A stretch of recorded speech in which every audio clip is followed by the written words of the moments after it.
In this video, I'm going to share with you my 10-step process to absolutely dominate with YouTube and how I made $200,000 in GCI last year with just 12 YouTube videos. And I am so confident in this process that if you don't have at least 1 million subscribers by the end of watching this video, I will give you $1 million.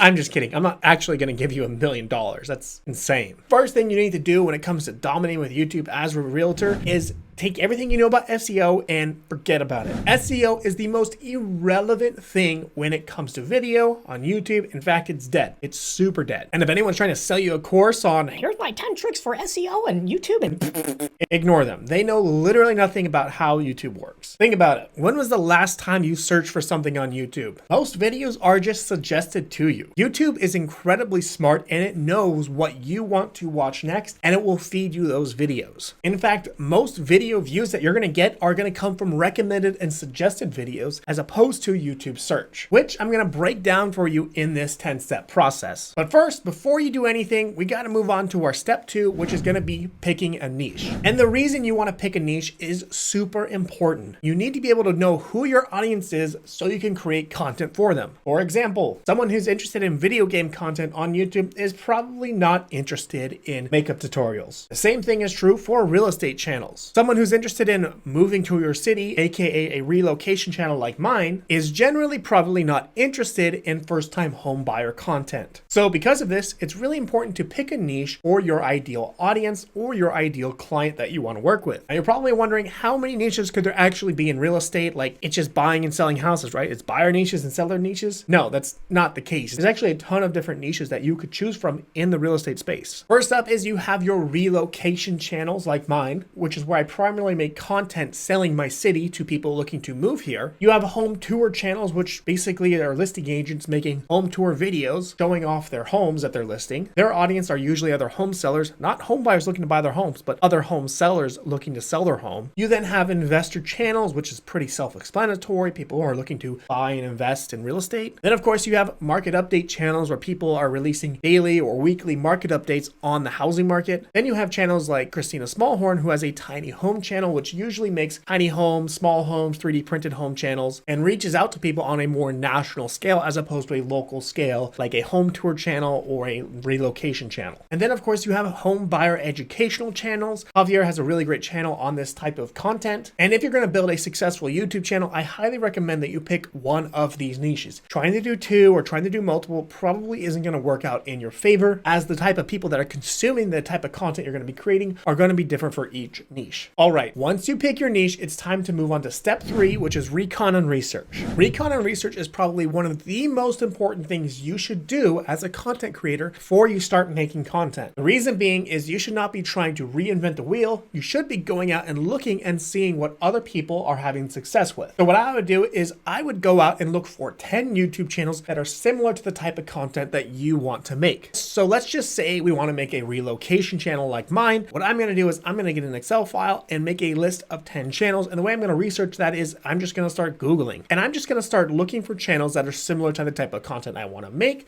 So for this example, let's go ahead and type in living in Texas. And I'm going to see what type of videos come up.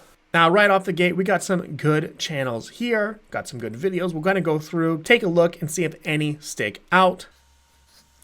This guy's channel looks good, so I'm just going to go ahead and click on his channel. Now, as I go through his channel and start looking at his videos, so what I like to do is I like to go to videos, go to popular, and look at the most popular videos he has. If his content looks like something I want to duplicate, I'm then going to take his URL and save it in a file for studying later. Some other good channels to research, say you're in a different niche, maybe you are looking to do home tour videos, I'd really recommend checking out channels like Brad McCallan's. Again, he has a really good channel that you can go and research and dive into. Just look at his videos, see what's successful, see what's working, see what's not working, and really take a look at the most successful content. But I definitely would watch a few that you're interested in copying, and I would take lots of notes on everything. Take notes on the thumbnail, take notes on the title, take notes on the hooks and the scripts and the B-roll that they use inside of their video, as well as the structure and the flow that they're using. Now, I also want to note that this is going to take time. It's going to take a long time. You're going to be doing this for years to come. You're going to be studying other channels, seeing what works, what doesn't work. If you're just starting out, you're probably going to want to spend a few days really studying these channels. Personally, I will maybe go out and research and study other channels every week or two for just a couple of hours, just to keep a pulse on what's going on out there. All right, now that you've picked your niche and you've done your recon and research, it's time to make 100 crappy videos. That's right, I said crappy videos, and that's because your first 100 videos, if you've never made videos before, are probably gonna suck, and that's okay. The first 100 or so videos I made were absolutely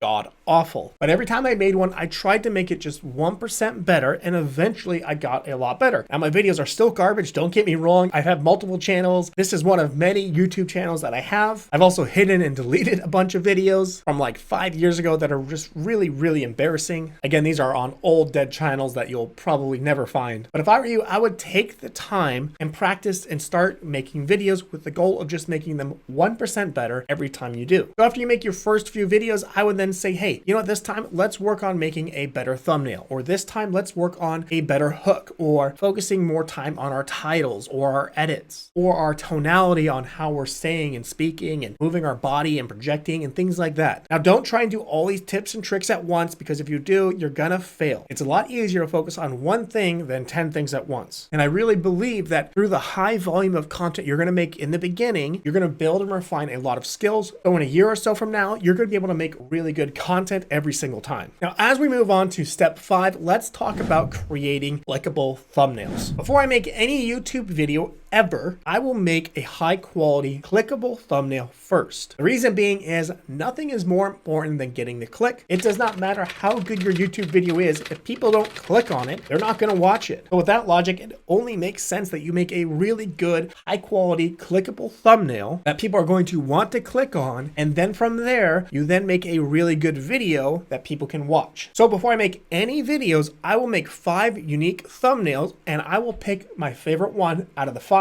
Now you're probably wondering what's entailed in making a clickable thumbnail. Now a clickable thumbnail is not a clickbait thumbnail, meaning it does a really good job of conveying what the video is about and creating a curiosity where people just have to click no matter what. Now when it comes to good clickable thumbnails, let's go ahead and look at some examples on my channel. Right here, again, I don't have really any text other than the welcome to Bellingham sign and just a big old X in it. So anyone thinking about moving to Bellingham is going to see this and want to click on it, because even look at the title. I regret moving to Bellingham Law. You see this, you kind of have some road indicating that you're moving here. You have me and my big giant face with like, I'm crying, I regret it. We have a famous mountain in the background. It kind of looks very Pacific Northwest. And the big red X, again, is just telling me regret. I regret moving here. Here's one I tried where like the housing market's being flooded. Again, I don't have a lot of words or verbiage on here because I'm trying to convey a message without using words if I don't have to. This is a good one that I really like, Bellingham Law, Secret Spot. This is a really good video. You got this circle X with the arrow pointing to it. Again, we have the secret spot, which is going to drive a lot of curiosity and causes people to want to watch. Now, if we go back to our Jeremy Knight friend and look at some of his YouTube videos, here's a really good one. Again, we got that regret, looks like California, moving to Austin, regret type of stuff. Huge regret moving from California to Austin. Again, that video did really well. Same thing here. Don't buy a house here. So it's telling you don't buy a house here. Don't do this. So a lot of negativity, which does really well. Again, huge tax increase. Here's a video of him warning for builders,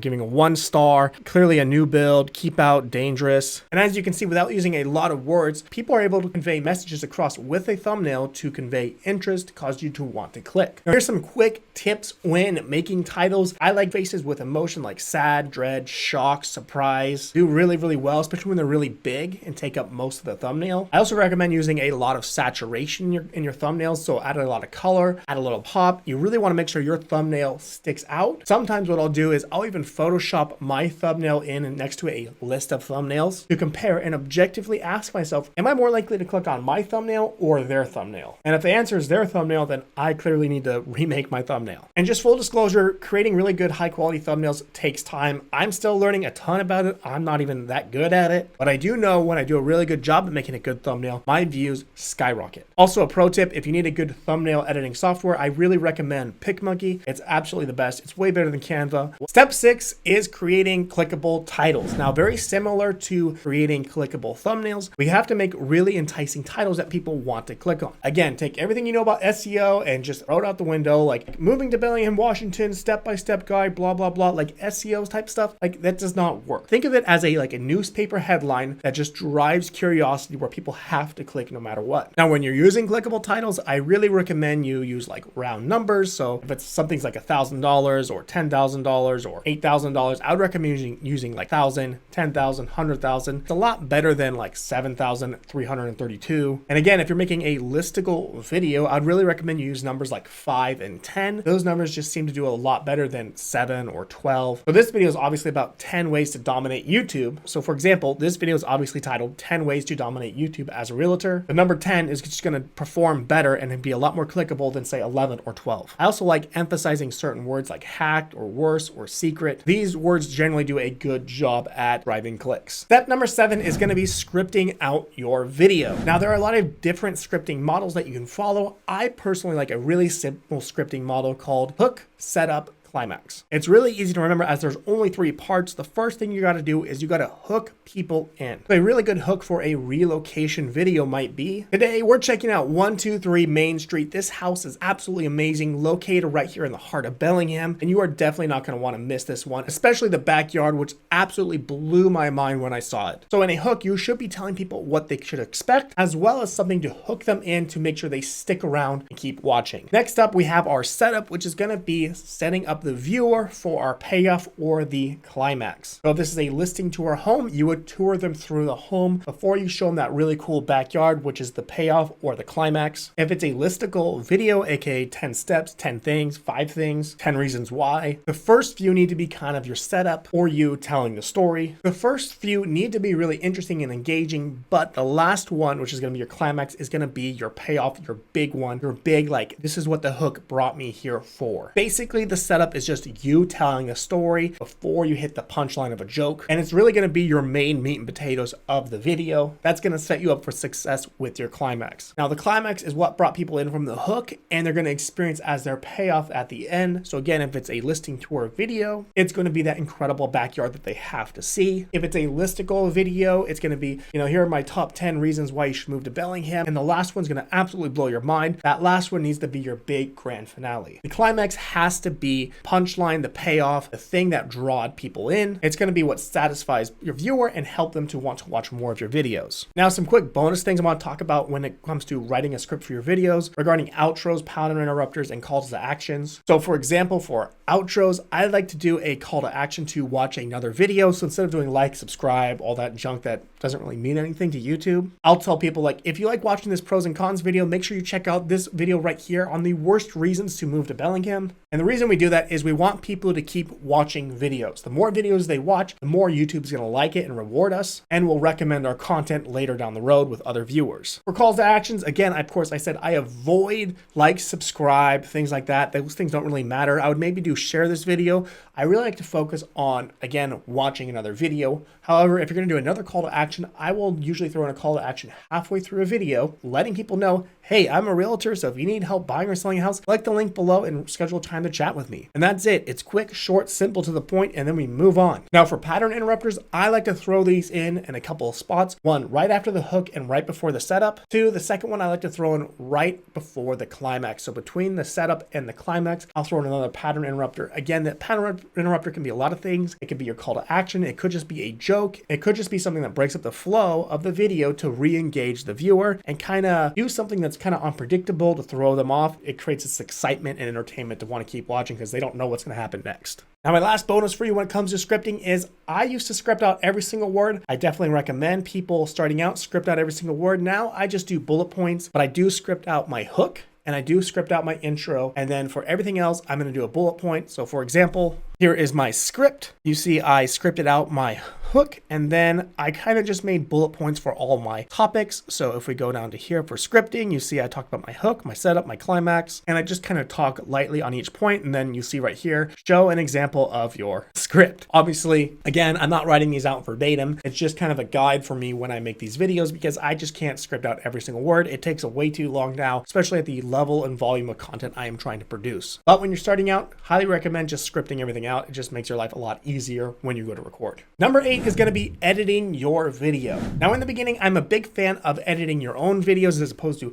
hiring out an editor. Obviously, if you can afford hiring in a good editor, I would do that. But editing your own videos in the beginning, especially for those first 100 videos you're making, are really going to help you learn more about the process behind making good quality videos, what you should and shouldn't do. And it's going to help you to look back on yourself, which, yes, I know is painful. It's super painful watching your own videos and hearing your own voice talk. You don't sound like you. But by doing this, you're going to learn a lot of really good lessons on what you should and shouldn't do, how to improve, and how to make yourself better as a content creator. Now, when it comes to editing software, it literally doesn't matter what type of software you use. I could care less. Now, I personally prefer Premiere Pro. That's my favorite software. There's probably definitely more resources and how-to videos on Adobe Premiere, as it is kind of the industry standard, but you can use whatever you want. Even the free Apple iMovie is more than enough. When it comes to editing videos, don't feel like you have to record the entire video in one straight shot. I literally just sit here, read a few points, say them back to you, and then I'll chop the video up and make it into one cohesive video. For example, for this video I'm recording is probably going to be about an hour long, and it's probably going to be chopped up into about a 20-minute video. So don't feel like you can't chop videos up. Now, here's a quick trick for you guys when you do chop up videos. Between each cut, I would recommend you zoom in a little bit or zoom out a little bit. That way the edit won't look so harsh. And again, it's going to help people stay engaged with your video by zooming in and out, in and out. Also, when you're editing your video, I recommend for the hook or the beginning of the video, I would add a lot of fancy edits, add some memes, some graphics, some text up top, because just like with the words you're saying, you want to keep people engaged. People are usually going to click off of your video right away. So it's really important to be as engaging as possible, not just with the words you're saying, but visually speaking, to keep people on the video as long as possible. Again, if you need some good examples of this, my videos are okay, but Mr. Beast's YouTube channel, which again is not real estate related at all, but he gives some really good examples if you just watch his videos on his editing style.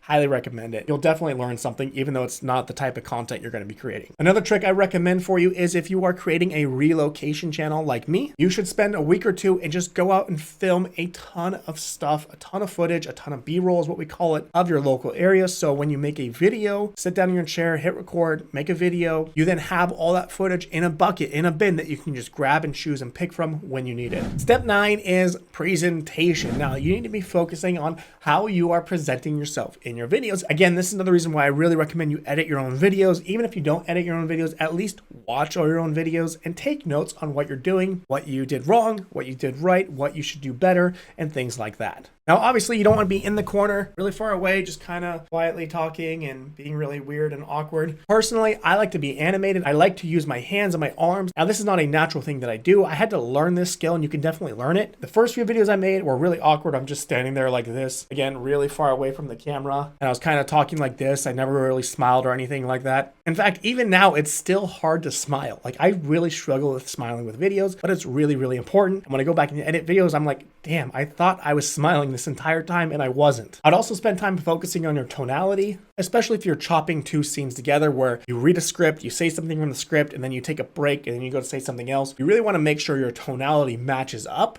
And then in one video, you're not talking like this, and I want to go look at houses, followed by the next clip where you're talking like this. So try really hard to make sure you're consistent with your tonality. And if you were to pause and stop and take a break from speaking, make sure your tonality matches, your energy matches where you ended your previous sentence. Now, again, if this doesn't make any sense, go ahead and edit a few YouTube videos, and this will all make sense to you then. Now, my last tip when it comes to presentation is just double your personality. Whatever your personality is, first off, just be you. Like, people like you for who you are, probably a lot more than you realize. You are interesting, you are fun, you are funny, but I would recommend doubling it. If I were to talk like this is my normal voice. It's not very loud. This is how I talk to my wife and how I talk to my friends and everything like that. It doesn't show up on camera very well. But when I talk like this, it comes off a lot better. It's a lot more engaging. It's a lot more interesting to watch. Now, before we jump into my last point, you're probably wondering what my pattern interrupter is going to be. That's a really good question. And I'm going to be honest, I had a really hard time thinking of a pattern interrupter for this, especially since I'm not selling any products or pitching anything to you guys. So here's a picture of a cat.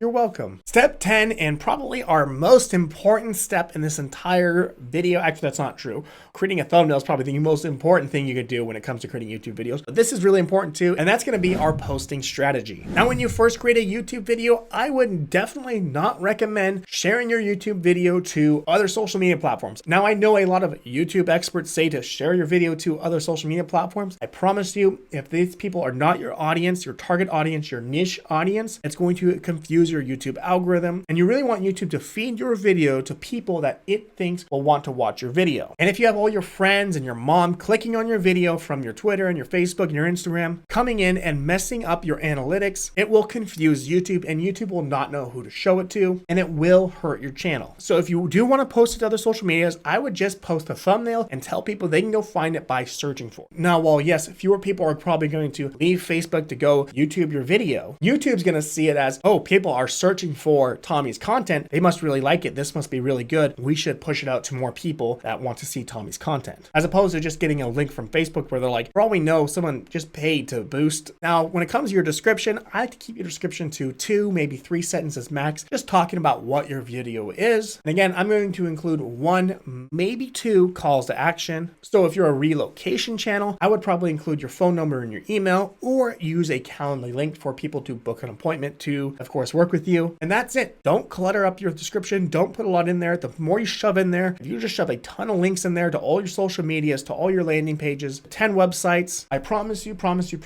no one's going to click on anything. They're just going to get lost and confused in a sea of links, and no one's ever going to want to work with you. Whereas if you just have one, it's going to be a lot easier for people to just click that one link and want to work with you. Lastly, let's talk about tags. For the most part, they're pretty relevant, and YouTube even said they're going to be going away soon. However, they do recommend that you still use them for the time being. But if you do use tags, I would then, of course, use relevant search terms similar to your video, maybe just different variations of your title, maybe titles of other videos that you want to rank next to. So when they watch that other video, that your video might be then suggested next to theirs. That's what I would put here. But again, it's really not that big of a deal. YouTube's really smart, and they know literally everything about you. They know every word you're saying. They've scanned every video image. They've seen your thumbnail. YouTube knows what your video is about, and you don't need to rely on SEO to tell YouTube what it is about. Now, real quick, if you're serious about dominating with YouTube here in 2023 for your real estate business, you're really going to want to check out this video here, which is how I show you how to use AI to dominate YouTube and just dominate your real estate business in general. You're really going to want to check that video out. With that said, my name's Tommy Muchler, your lazy agent, and I will definitely see you in this video. And remember, I love you.